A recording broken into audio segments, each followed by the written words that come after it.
is for this specific panel, which I think will be the most enjoyable for today. Because within the use of blockchain in businesses, you are only in business when you have a paying customer. I think you can agree with that, right? Great, all in agreement so far, no debate. But the most importantly is creating an ecosystem with what type of customers? You have your own customers on the inside and your external partners. So can we each just talk for 2 minutes or so on what your company's ecosystem actually is? Yeah, sure. Start? Yeah, does this work? Another dead microphone. Awesome. So I'm Phil. I'm the CEO of a company called Bamboo, which is a micro-investing platform for cryptocurrencies. My company's marketplace is basically every person who wants to easily invest in cryptocurrencies, and every time they get charged fees in our system, then they're purchasing our token. Simple marketplace, works easily. Hi, I'm John Chow, co-founder and CEO of BToken. So at BToken, we're building the Airbnb of blockchain. We think that sharing economies fundamentally exist better on the blockchain because the redistribution of value works better when you tokenize. So for us, we did our token sale about 2 months ago, and we're already live on mainnet. So we're basically trying to onboard guests and hosts in order to use our ecosystem. Well, I'm Kathleen Chu from BlockHive. I just gave a presentation in Mandarin. What we're trying to do is build an ecosystem that, as you can see on the screen earlier. So we can talk more about that later in English. Yeah, and Evan doesn't have an ecosystem. We're in a research phase. So we're looking for B2B, specifically for game industry, because the game industry used to be quite local.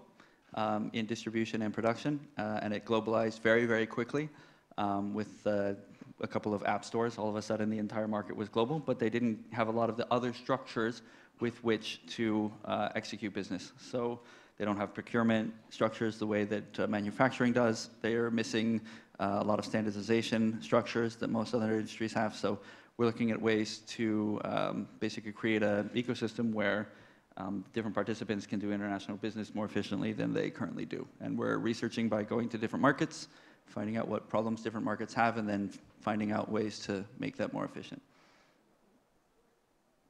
Great. Now, how do you start to grow your ecosystem and actually getting users from a traditional market to your company? And maybe we'll start with inside the middle, if you're doing the Airbnb of blockchain. Yeah, I think what's most important in order to get users is, for any company, is to truly understand your product market fit. So at BToken, we have a clear market fit in terms of the intersection of people who are interested in home sharing and also people who are interested in cryptocurrency. So we're not specifically targeting anything too far on one side, like the Airbnb side, or too far on the other side, which is just pure cryptocurrency speculators, but rather an intersection of that. And in order for us to find our initial hosts and guests, we've really been reaching out to our community in terms of our pre-sale investors and also our ICO token buyers. They have like a very strong support for our ecosystem, and that's where we've gotten our initial bookings from. Okay, so from your initial investors who are becoming your early supporters and users, like as Evan was talking about in the marketplace, selling to your future customers. And Phil? Yeah, I think product market fit is a good point. So with our platform, we're a combination of a Coinbase style platform for mobile cryptocurrency, but we're not an exchange. We are more like a traditional micro-investing app, like the lines of Acorns in the United States. So by merging the two, we have a lot of confidence around product market fit. And then in terms of customers, we benefit from the fact that globally there's basically a huge desire for people to get involved in cryptocurrencies and start having some form of exposure into blockchain, but a massive limitation of knowledge and actual understanding of all of the technical barriers like passphrases and wallets and KYC checks and all of those things. So you've got a lot of people who know that they want to have cryptocurrency, but they don't necessarily know why or how. And every time someone makes it a little bit easier, you see people flock to it. So when Robinhood introduced cryptocurrencies, they had 1 million signups in 24 hours because it was an app that people already knew how to use, and they'd added cryptocurrency in. So I think luckily in this space at the moment, the demand is so great to participate that finding new customers in certain areas isn't that difficult because there's so much sentimental sort of excitement. And Kathleen, could you please speak more about creating partnerships with your company? Sure, Jerry. What we trying to do, we've been around for quite a while, since 2013, so there are some existing projects that have already been in place. And by going to conferences, talking with others, I think we met our partner Grello in New York last year, and it was just really fit into what we are trying to do as a company. Because going forward, one must have smart contract to learn. At least in the area we want to focus, it has to have a smart contract, the capability of that. And Grello was perfect for us to be our partner. So we have teamed up, and we also formed a joint venture of TokenNo, which provide the fundraising method called ILP. That's where we try to implement further, expand further to help to create this ecosystem. I hope I answered your question. Yeah, I hope that was a good answer. Did you like that answer? So commonly, what's the biggest point you have to explain when describing exactly how your token works in your company? Because that's still something that people, they understand the company yourself, they understand your use case, but then there's always, is there another problem people come to you to ask? So this is something we do in games like a lot, is how to frame the economy of the game in a way that the player understands it. How do you build the mental model of how the economy functions? In a complex RPG, you have to phase them in rule by rule over time. In a very simple, straightforward game, you still have to do some kind of onboarding. In my experience, if we're selling a product to a non-crypto group, for example, we're doing games, we're using tokens to improve the efficiency of the transaction, but we are not a token company. So I don't even tell them how it's done. They don't need to know, and they don't care, right? We tell them if you use a commonly used system like Google Play, it might cost you 30%. You use our system, it's going to cost 8%. The real answer is they don't care. They don't want to know why. And actually, the more you tell them that it's a token, the more you scare away people. Because if they see lots of volatility, they don't want to participate in a marketplace where the volatility might hurt their ability to do business. So to be honest, when we look at it, we make the mental model of the actual transaction, like party A will be able to settle with party B, and if they really want to know how it's done, I'm happy to tell them in detail, but that's not how we advertise. We are advertising a solution to an allocation problem, and that's how we get them on board, because that's what they're really interested in. The way that you get there is your job to do for them. That's why they're paying you. Any other comments on what Evan says?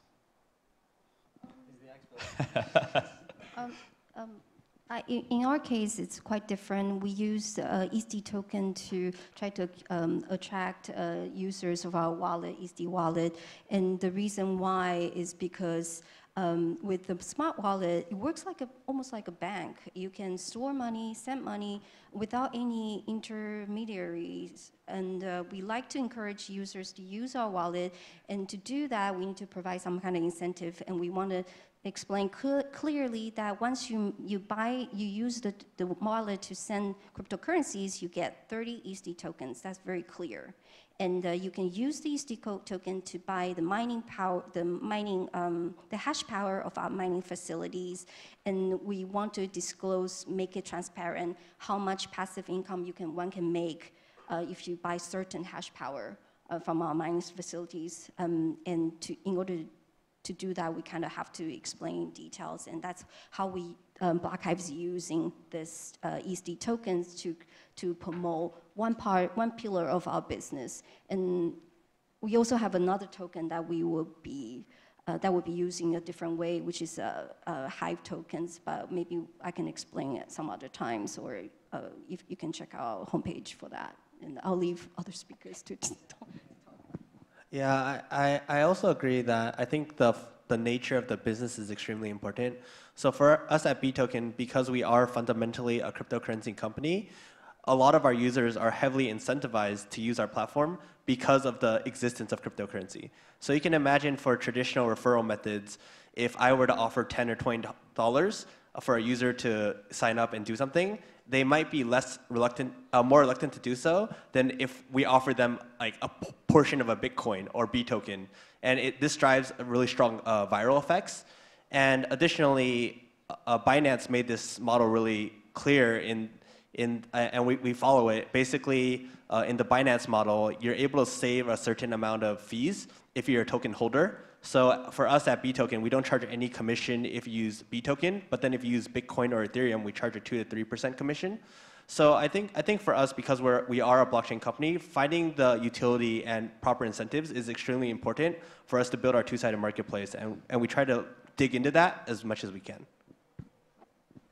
Yeah, I think we similar to Binance, have a similar model with the discounted fees on our system. But to me, the interesting thing about when people talk about tokens and they get confused is a lot of people have been using a very similar marketplace to tokens if anyone's ever used frequent flyer points. So with frequent flyer points, there's something that can be used in a marketplace. You can buy cheap flights, which are discounted compared to paying with fiat. You can buy blenders, you can get gift cards, you can do all these things. It's a very similar thing, but it's just got a different word. It's frequent flyer points or reward points. So a lot of the time when people ask, oh, how does this system work? I use that as an analogy, which is something that people are eminently familiar with.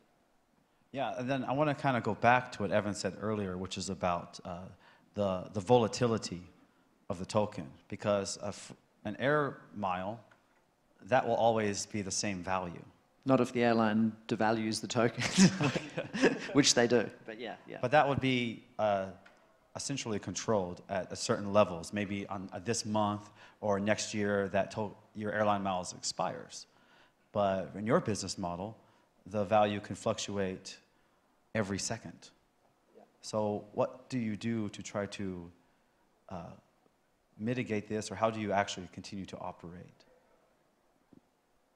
Yeah, I can take this question because BToken itself is also volatile. So I think operating a business on top of cryptocurrency, volatility is part of the game. So for us, we don't try to go and acquire users strictly from one side or the other like I talked about before. Because if you take people who are too traditional and don't actually buy into the concept of cryptocurrency, every time there's volatility inside, it makes them very uneasy. It makes them very uncomfortable. So for us, we target right in the middle, and volatility is just part of that. So one of the parts of the ecosystem I'm really passionate about are stable coins, because I do truly believe that there needs to be a little bit more stability in terms of token price changing day to day. But as of now, there hasn't really been a really clear-cut solution there. So just waiting to see the further developments in that area.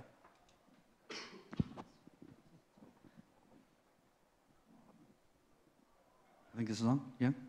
Okay, good. For us, I mean, if we're doing normal game business, publisher to developer, there's already volatility. The euro changes against the dollar all the time. The NT changes against all sorts of currencies. So they are willing to accept a certain amount of volatility, and your job is to gauge how much they are willing to accept, and then do your best to prevent a certain amount of volatility from happening. Also, when we're talking about stable tokens, if you keep going down the line, right, stable token, what is a stable token? It's a reserve currency. What is a reserve currency? A reserve currency is the way that the United States imposes unilateral sanctions on people. If you have a stable token, like for example, Ethereum. Ethereum is great. Everybody likes the founder. It's very, very idealistic. It's very well run. It's very interesting. What if 10 years from now, it's not run by that guy? What if that is the token that most people use for transferring between different other tokens, and they decide to shut off somebody's access to a token? They could shut your ICO down in a heartbeat, because you're giving them a lot of power at the same time as they are providing you with a lot of stability.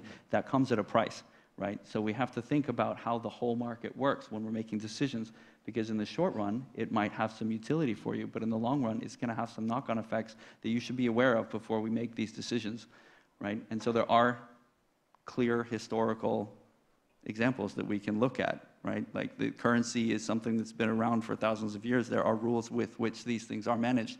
So, you know, I would look at history and sort of not jump into things too much. That's a great point. Yes, Kathleen. Just to add to, in regards to volatility of tokens, I think that's the original idea of IOP. I mean, I don't want to keep on, talking about IOP, but the reason why we develop IOP is because we think a natural progression of a market when it comes to having a different sort of availability for investors or creditors, you need to have a different, so rather than equity, rather than IPO, we have ICO, and rather than ICO, there's IOP. So there are different things that would be just naturally evolved, and we believe that loan would be a good way to help mitigate some of the risks. Well, like you said earlier, there's always be risks, and there's always going to be volatility, but at the end of the loan period, you get your principal back, and we feel like that's a really efficient way to solve some of these problems.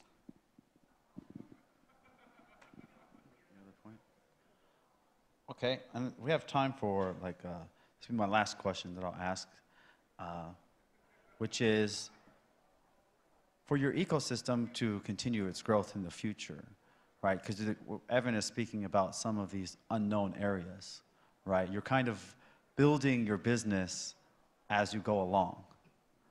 What do you consider is the greatest strength for you to increase your size and to expand to gain customers in Taiwan or be it somewhere else?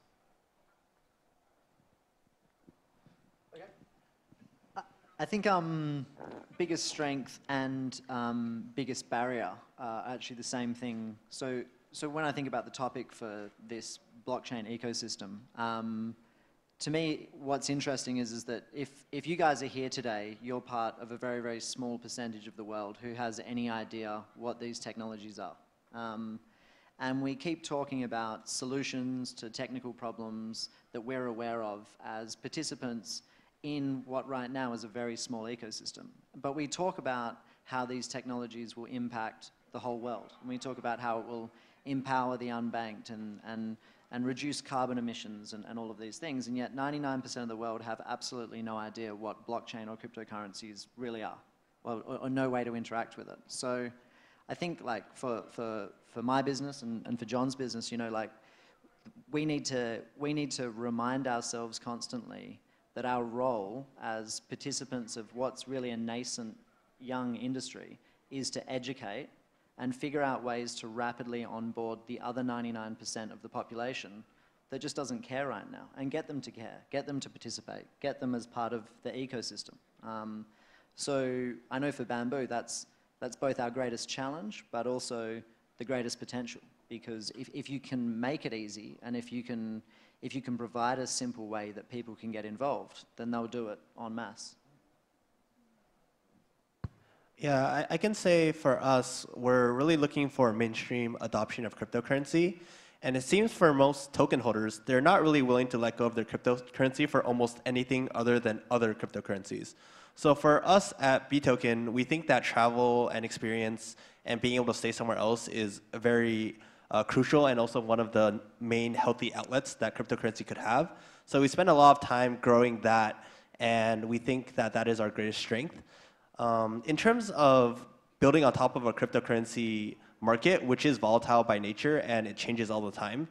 At BToken, we spend a lot of time researching the market and researching the latest industry trends and researching the latest technology changes. Because you can imagine, we build on top of Ethereum. Ethereum changes a code update that completely makes like a quarter of our code unusable and needs updates. It's pretty substantial. So just spending a lot more time than a traditional company on understanding what the space is.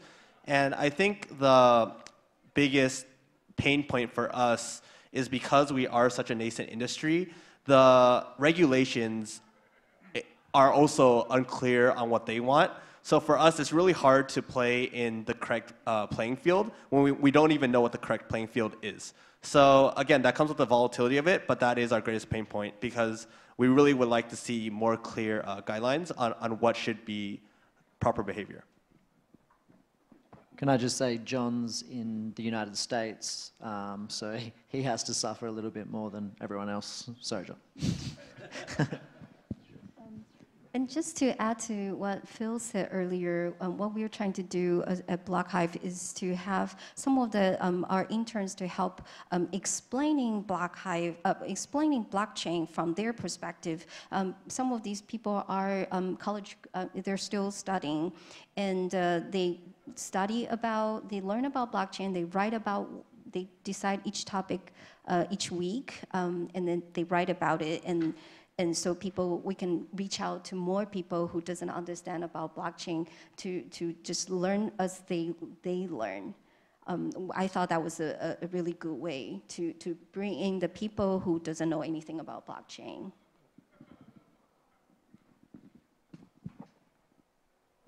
So our job as an owner of a marketplace is to protect the marketplace. Game companies got burned when Facebook changed the rules on Facebook gaming, and all of a sudden all those companies just vanished overnight, right?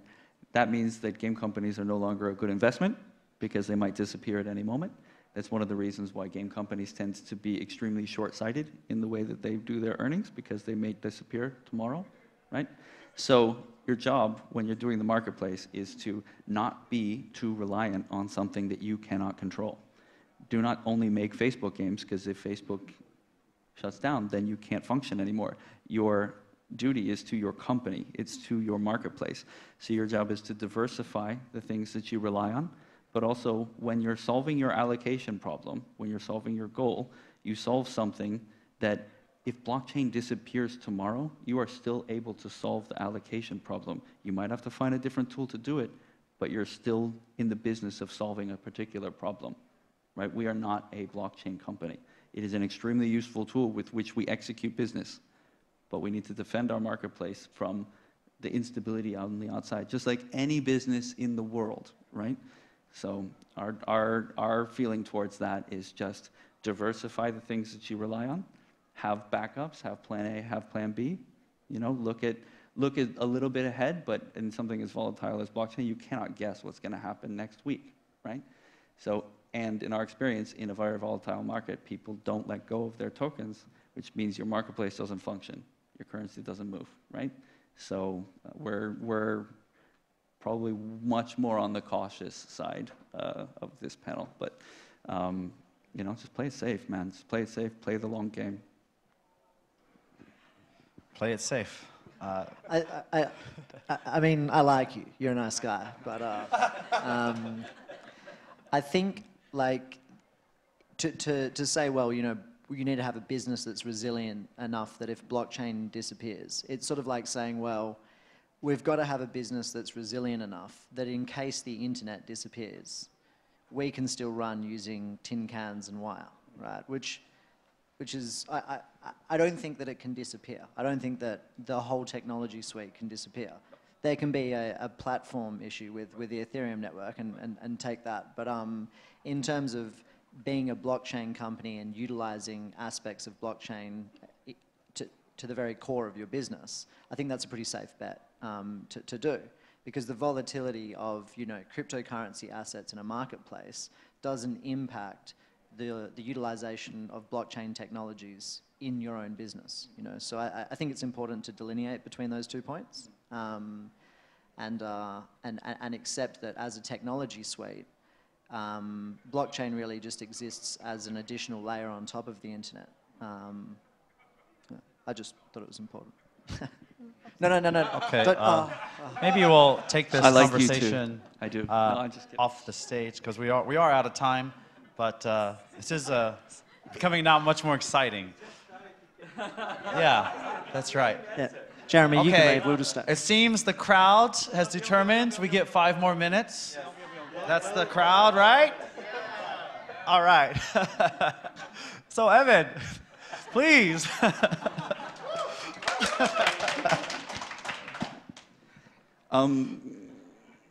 Okay, so yes, the internet's not going away, but China just cut theirs off from the rest of the world, right? So like now it's become a walled garden. If you were doing business in and out of China relying on the internet, it is cut off, it's gone, right?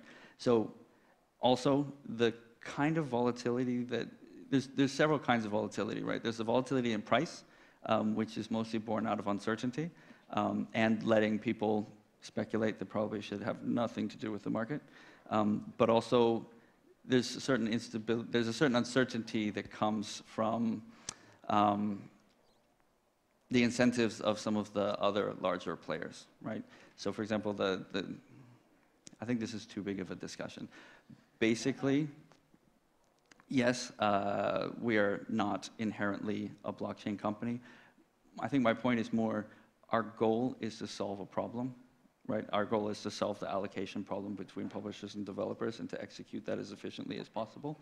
I'm not saying blockchain might go away. There might be a better option than blockchain that comes out in the future too, right?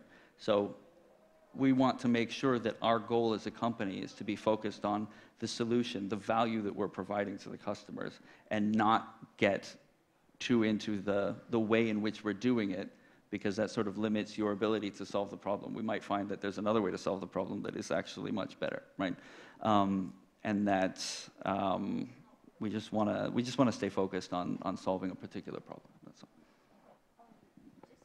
Just to add to that, that's why BlockHive actually has a lab.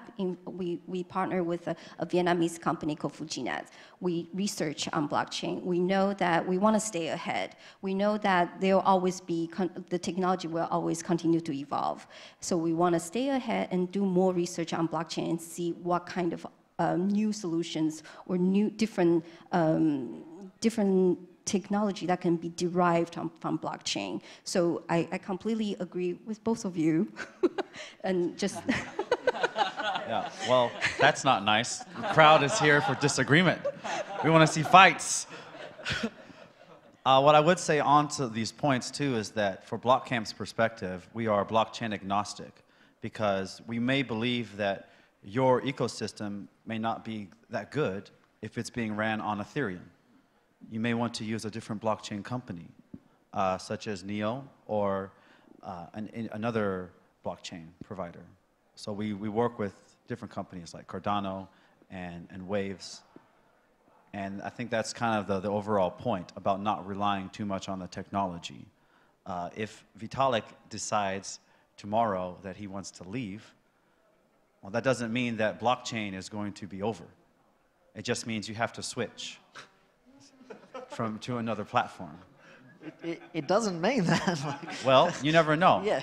Because those companies are being driven by leaders, and it's actually being driven by the underlying developer pools. And it's their jobs to continue the development of this technology, and it'd be your job to apply the technology. Yeah.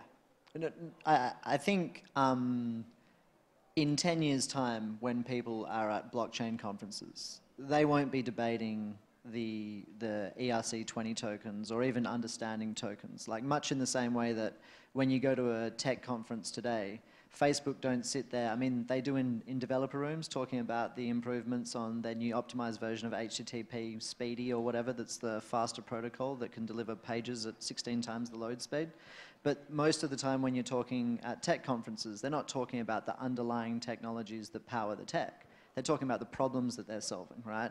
So right now we're so young that they're one and the same thing, like, because people are rapidly learning the technologies. the technologies are rapidly being developed, and we're like in 1995, talking about TCP/IP and whether or not, you know, IPv4 and IPv6 is going to work out. But in 10 years' time, this panel won't exist in this light because those technologies will be transparent, taken for granted, and tokens will be far more invisible in the ecosystem. Any final comments? I would like to close the session. So we did a mic drop. Thank you very much for our ecosystem panel. And I think we'll take a short break of... Yes, we're going to take 10 minutes break. So please come back in 10 minutes, and we're going to have our hackathon introduction. Thank you.